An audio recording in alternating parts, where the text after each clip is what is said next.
안녕하십니까.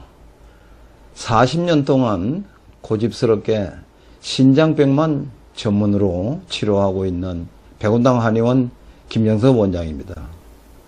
저는 현재 우리 가업으로 13대째 지금 한의원을 이어가고 있습니다. 고집스럽게도 저는 물론 선조 때부터 이 신장병을 달아왔지만은 그래서 그걸 내가 다시 터득을 해서 나름대로 이 시대적으로 좀 더 부업이 되도록 참 고집스럽게 신장병 전문만 치료를 하고 있는 그런 백운당 한의원의 현재 원장을 맡고 있습니다. 신장은 물론 인체 오장육부 중에서 거의가 다 중요하겠지만은 이거는 두 개가 있습니다.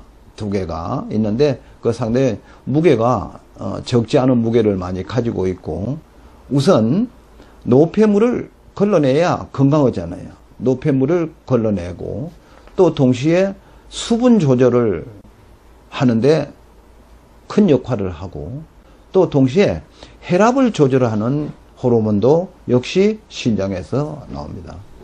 그뿐이 아니고 애들의 성장을 시키는 성장 호르몬 역시 신장에서 하고, 또 동시에 피를 만들어내는 적혈구를 합성화하는 그 바이타민을 그 신장에서 납니다. 그보다 더 중요한 게 있죠.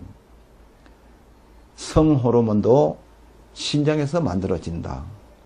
우선 유전적이 있습니다. 그리고 선천성이 또 있겠죠. 그리고 마지막으로 한 후천성이 있습니다.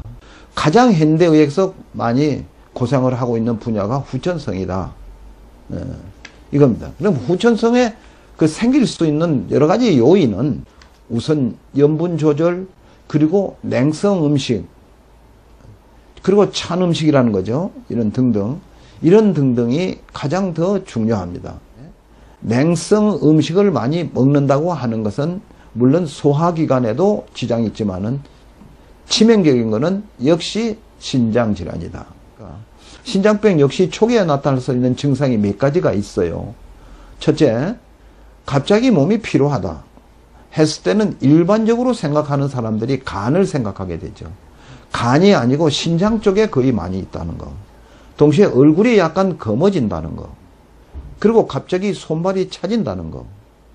그리고 또는 이제 어쩌다 술이나 한 잔 먹고 아니면 소화가 안 되고 차고 나면은 얼굴이 눈어덕이 좀 붓고 얼굴도 좀 붓고, 그리고 이제 손을 쥐어보면 손이 좀 뿌듯하고, 이렇게 하는 증상이 거의 신장병 초기 증상이라고 보시면 됩니다. 그리고 이제 더 조금 심해지면은 소변 색깔이 붉게 나온다든지, 그렇게 해서 그걸 방치를 하고 나면은 바로 이제 신장에 염증이 발생을 하게 되고, 그 발생을 하는 걸 두게 되면 점점 이제 그 발전을 해서 신부전이 되고, 그리고 만성 신부전이 되고, 그리고 이제 말기 신부전이 되게 되면은 결국은 투석으로 유지를 할 수밖에 없는 상황이 현재 신장 질환의 참 맹점입니다. 그 대체적으로 보면은 한방 그 약 중에서 그 자자나, 한문으로 자자나 인자나 실자나 육자나 이 들어가는 것은 전부 열매를 말합니다. 씨앗을 말합니다. 그것이 신장을 이제 좋게 만드는 데 역할을 하고 있죠. 근데 그 중에 중요한 것만 12가지 씨앗. 그래서 이제 제가 소위 말하는 게 12씨앗 요법. 전부 그런 수치를 해서 만들어 가지고 과립화합니다. 과립.